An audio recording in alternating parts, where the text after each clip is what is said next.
शिव महापुराण की कथा कहती है, मान लो अगर हमारे पास में कोई पुष्प नहीं होता, हमारे पास में कोई बेलपत्र नहीं होती, हमारे पास में कोई वस्तु नहीं होती और हम शंकर जी का मंदिर में पहुंचे हैं, तो अपनी वाणी का पुष्प शिव को समर्पित करना चाहिए। वाणी का पुष्प मतलब अपने मुख से पंचाक्षर मंत्र नमः शिवाय, षडाक्षर मंत्र ओम नमः शिवाय, या अपने मुख से श्री शिवाय नमस्तुभ्यम।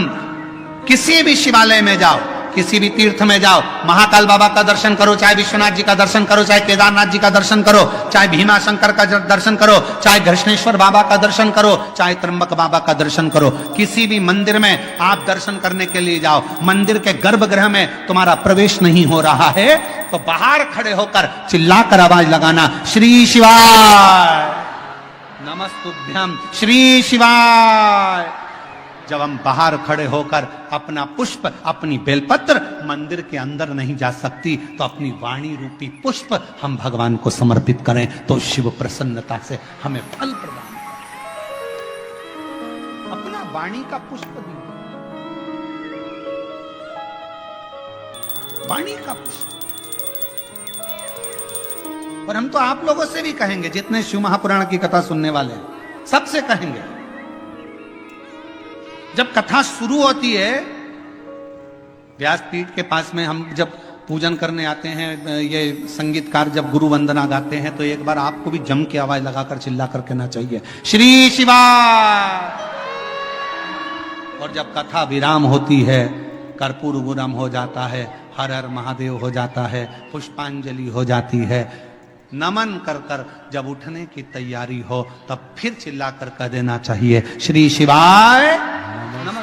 हमारी बेलपत्र पोथी तक पहुंचे चाहे नहीं पहुंचे, हमारा पुष्प पोथी तक पहुंचे चाहे ना पहुंचे, पर हमारी वाणी रूपी पुष्प पोथी तक पहुंचना चाहिए। हमारी वाणी का पुष्प शिव तक पहुंचना चाहिए। कितना सुंदर लिखा है। माउली संत ज्ञानेश्वर माउली जी की यहां जो कथा हुई, इसमें कहा था, लाख योजन दूर बैठकर भी अगर कोई गंगा जी का नाम ले लेता है तो उस जीव को मुक्ति हो जाती है। लाख योजन दूर। शिव महापुराण की कथा कहती है, अगर बहुत दूर बैठकर भी आपके पास में देने की, ये बेलपत्र आपका नहीं पहुंच सकता पोथी तक। आपने भले झोली में दे दिया हो, किसी को दे दिया हो कि भैया चढ़ा देना, ये नहीं पहुंचेगा यहाँ, फूल नहीं पहुंचेगा यहाँ। तो आप अपनी वाणी का पुष्प दीजिए। ज्योतिर्लिंग में दर्शन करने के लिए जाओ, 12 ज्योतिर्लिंग में दर्शन करने के लिए जाओ, बिना संकोच। लोग क्या कहेंगे, लोग क्या बोलेंगे, मैं श्री शिवाय नमस्तुभ्यम बोलूंगी, दुनिया क्या कहेगी, नहीं। अपनी वाणी का पुष्प, हमारी बेलपत्र अंदर नहीं जा सकती, फूल अंदर नहीं जा सकती, पर अपनी वाणी का पुष्प तो अंदर जा सकता है। एक बार चिल्ला कर कह सकते हो, श्री शिवाय। हमारी वाणी का पुष्प भीतर प्रवेश कर जाए, भीतर। एक शिव महापुराण की बेलपत्र शिव पुराण की एक बड़ी सुंदर कथा आती है। कुर्म पुराण की यह कथा है। गीता प्रेस गोरखपुर की अगर कुर्म पुराण शिव महापुराण के साथ में अगर आप कुर्म पुराण की कथा को पढ़ते हो, तो पृष्ठ संख्या 193 और अध्याय 31 में यह कथा बेलपत्र से जुड़ी हुई आपको मिलेगी।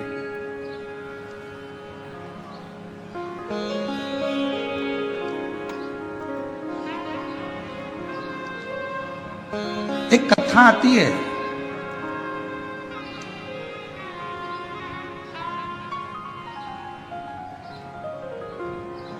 काशी प्रदेश में एक शंकुकर्ण नाम के एक महाराज रहते थे।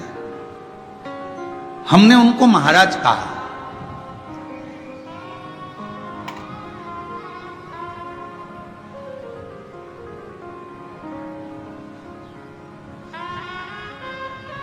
जिनके हृदय में भगवान शिव विराजमान हो और जो शिव के चरणों का दास बनकर बैठा हो, शंकर के चरणों का आनंद पा रहा हो, वो महाराज ही हो सकता। एक महात्मा, एक महाराज,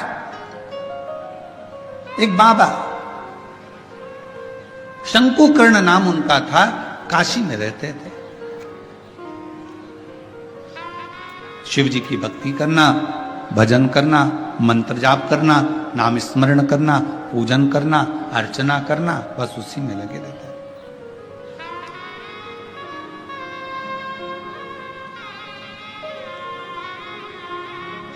अब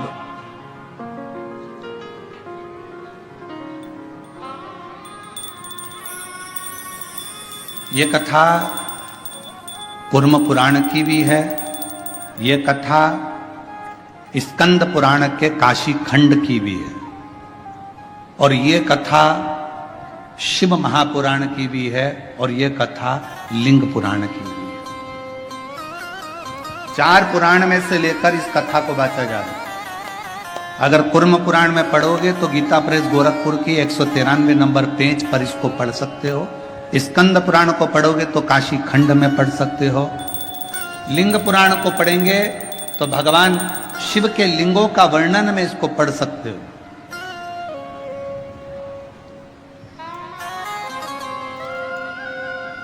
और जितने लिंगायत संप्रदाय के मेरे शिव भक्त यहां पर बैठे होंगे वो इस कथा को बहुत अच्छी तरह से जानते होंगे।